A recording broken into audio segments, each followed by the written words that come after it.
Hello and welcome. This is rooflemonger, my friends. So by the time this goes live, Evo will have finally ended, and what an Evo it's been, full of tons of great reveals and surprises. And this very trailer we're going to break down is one of the best things that dropped, absolutely, because we have Reptile and more in Mortal Kombat 1, and Reptile is a lot more than just random jobber now. Not only is he not a jobber, he's part of the crew. So you know how Baraka, as we've talked about before in previous videos, he now has like a redemption arc, he's a tragic hero. So Reptile and Baraka are ahead of Kung Lao and Johnny Cage in this clip. They're both protagonists, basically, and they're actually getting some forefront in the story, which in any other Mortal Kombat would be, that could never ever happen. But Liu Kang's new era, I guess anything is possible. So it's really cool. Let's rewind a second. So Reptile is still a Zaterran. He's a big lizard man, as you can see, right? But he does have the ability to shapeshift into a human form. And due to this, he's been outcast from his people. Next up, in a blink and you'll miss it shot here, we can see everyone together, except Kenshi is behind Johnny Cage. And you can see he now has his blindfold, and he's holding on to Johnny for support. So at this point in the story, you'd have to assume Kenshi has only recently been blinded. How did he get blinded? We don't know yet, but of course, Mortal Kombat, Kenshi needs that blindfold. Next, we see Reptile still very much a ninja. He's got those Assassin's Creed, like, wall jumping skills going on, right? And for whatever reason, we're here in Outworld looking down on the city, taking that Assassin's Creed Ezio perch, right? And who do we see but Mileena and Kitana? Mileena still very much regular, I guess you could say. The Dark Hot Plague has not yet taken place, so she's normal looking, giving Kitana a look that reads to me like, why are you waving and trying to be the center of attention when I'm the one in charge? Something very obviously goes wrong, and looks like Reptile's going to take the blame because Reptile is now up against Kitana. And so this stage, which looked like a big Outworld party, is actually a big Outworld party.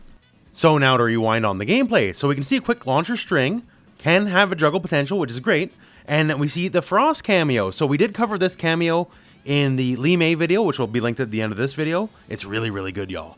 Now, Reptile turns into a reptile when he's doing some classic moves. Like here, after this string, he drops the human disguise, and it's the classic force ball attack which launches, which is great. And then another special, he cloaks out and comes back as the reptile, slamming them down to the ground. Visually, this is super impressive. I love it. And speaking of loving it, hey, Ashrah's back. Been a while for Ashrah. 3D character now returned into the modern day. No longer just girl Raiden, she now very much has her own look and is basically a reformed demon. So she still has the sword master motif here, very clean and elegant strikes. A sword that radiates kind of good and evil energy, I guess going with her, conflict of style. So lightness and dark at the same time. A lot of really good just wushu styled sword slashes, and hey, it's Cyrax. So he extends the combo with this weird helicopter spin, right? So combo keeps going. And remember, you can call a cameo multiple times per combo. So after this, and after gets a few more hits, it's the net, which keeps the combo going even longer. And then she'll jump in, do more strings on the enemy. And we're going to finally see her burn some meter here after this special. So leaps over. You can see the meter burn with the flash. Launches the enemy. And then just kind of crouching tiger, hidden dragon, just more sword slashes across the sky. And here, very fancy looking, this is her back throw. So very speedy, very graceful. Another little story bit here, and we learn that Reptile has an actual proper name. He's Sizoth.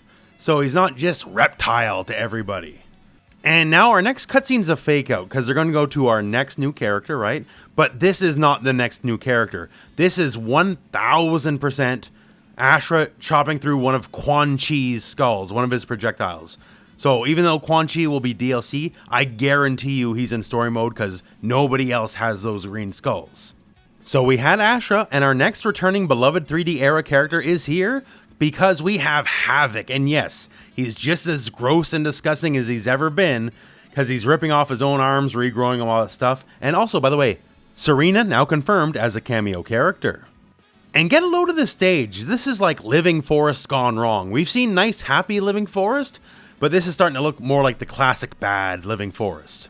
Now, if you somehow thought Havik would get toned down in this incarnation of the game, well, let me allay your fears, because he's just as gross as ever here. Look at this. So some simple punches. He's a bit of a brawler, right? And when he calls his assist here, he snaps his own neck. Just breaks his neck in half, as you do, and then Serena turns into a demon while she's in assist. Her assist recombos, which is great, so Havik gets free follow-ups here. And again, rips his jaw in half, and like his organs hit you and they explode, which he can then juggle from. So yeah, that's crazy. Also, look at the air combo. It could be something as simple as jump 1-2, but he rips his friggin' arm off and hits you with it while he's doing his air combo. When he lands, he can regrow his arm, right? So Havik's as silly as he's ever been. The madness continues. So this is his take on like Goro's punch walk, except he's ripping his whole torso in half and spinning in full 360s with his torso cut up while doing it. And for a fatal blow, just in case, let's rip my own arm off, you know, as you do. Serena once again turns into a demon. Some quick attacks.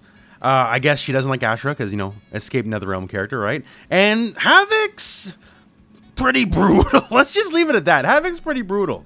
More story cutscenes. Reptile showing off here with a smile because he can turn invisible.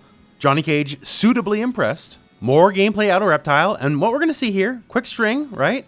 This could be something like 1-4 or something. I don't even know, right?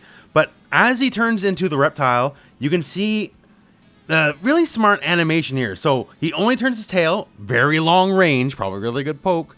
And you can see now, once it turns back, like, oh, his like ninja tabard is basically like replacement for his tail because the back part's extra long. So that's just cool design.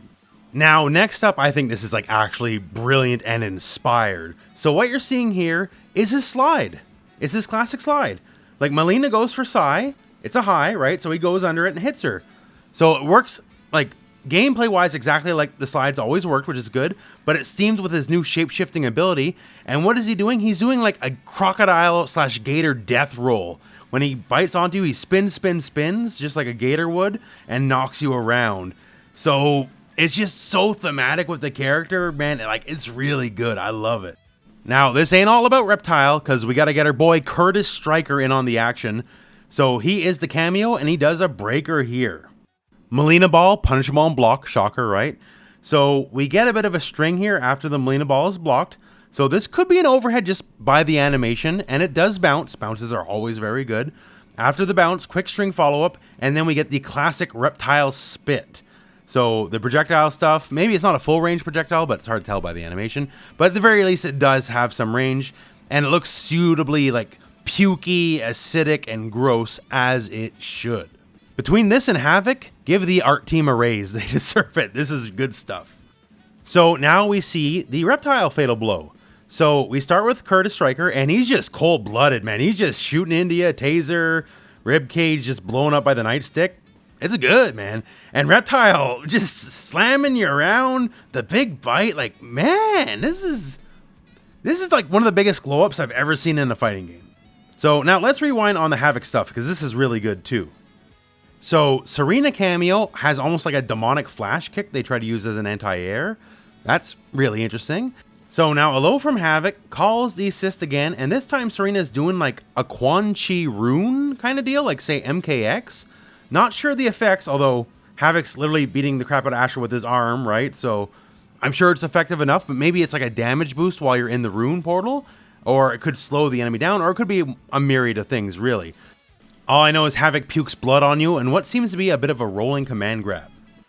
Now, on the flip, even though this is the same footage, look at Ashrah, don't look at Havik. Look at the sword. Notice the energy on the sword is now sort of like a dark glowing purple. In the previous footage, we saw the sword was glowing a very different color, sort of like a light and dark, white and black kind of deal, right? So I'm not sure what exactly it may be, but her sword aura can definitely change over the course of a fight. So either it's like a stance sort of deal, or perhaps like a temporary buff kind of deal. Either way, at some point you can choose which one is which, and I'm sure they have varying strengths and weaknesses. So back to the gameplay, we see Havik again here. So we're going to get a quick punish on Reptile, bounces off, and this looks to be like back 3-4, something like that. And now we're going to see Serena's cameo throw. So cameo throws are always forward throws. So she comes in, once again demon form, has these big sickles, almost similar to like say Noob Saibot, right? And just slicing down on the enemy, and then finally just blasting them away with a big old toss. I do like, as a demon, when she leaves the screen, she disappears in like hellfire and sulfur. That's a cool little touch. Now, for Ashrah, the sword is glowing purple again, right? And big hits, big wushu style sword slashes. But Havik, near the end, gets a debuff or something like that turned on him. I could be reading too much into like the particle effects, but the fact that the hit has like an extra large purple particle effect on him that stays on the final hit while he's hitting the ground, that might be some kind of debuff from the sword. And fatality, so I can't show it, but I'm happy Redeemed Ashrah has earned her angel wings. That is actually really, really cool. Although, considering what happens, I don't think Havik would think it's very cool. And then there's a reptile fatality, which is suitably very gross and impressive. You can check that on YouTube, you know how the game works, right? I can't show that myself. But yeah, I am so impressed with everything I've seen here. Reptile went from like silly jobber character to like somewhat heroic. Same with Baraka.